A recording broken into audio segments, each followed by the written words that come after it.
नमस्कार विद्यार्थी मित्रांनो, मी आज तुम्हाला पायथागोरस थेरम कसा वापरायचा सांगणार आहे. In right angle triangle hypotenuse square is the sum of other two side square. म्हणजे काटकोन त्रिकोणामध्ये कर्णाचा वर्ग हा इतर दोन बाजूच्या वर्गाच्या बेरीज इतका असतो. याला पायथागोरस थेरम म्हणतात. या ठिकाणी पाहिलं आपण तर hypotenuse square is equal to base square plus height square. आता आपण आकृतीतून घेणार आहोत. इथं राईट अँगल ट्रायंगल काढलेला आहे ABC. From figure AC square is equal to BC square plus AB square और AC square is equal to AB square plus BC square. आपण याला असं वापरू शकतो हायपोटेनस काढताना. आता या ठिकाणी to draw base by Pythagoras theorem. Pythagoras थेरमनं बेस काढायचा असेल राईट अँगल ट्रायंगलमध्ये तर base square is equal to hypotenuse square minus height square.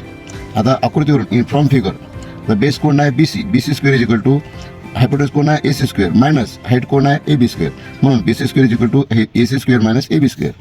आता third to draw height bye Pythagoras theorem. जर राईट अँगल ट्रायंगलमध्ये हाईट काढायचं असेल पायथागोरस थेरमनं तर हे सूत्र वापरायचे.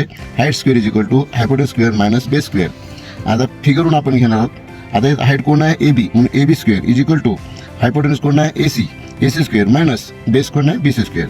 म्हणून AB square is equal to AC square minus BC square. म्हणजे आपल्याला हाईट आणि बेस काढताना हे दोन सूत्र वापरायचे आणि हायपोटेनस काढताना हे सूत्र वापरायचे. याला म्हणायचं पायथागोरस थेरम, पायथागोरसचा सिद्धांत. धन्यवाद.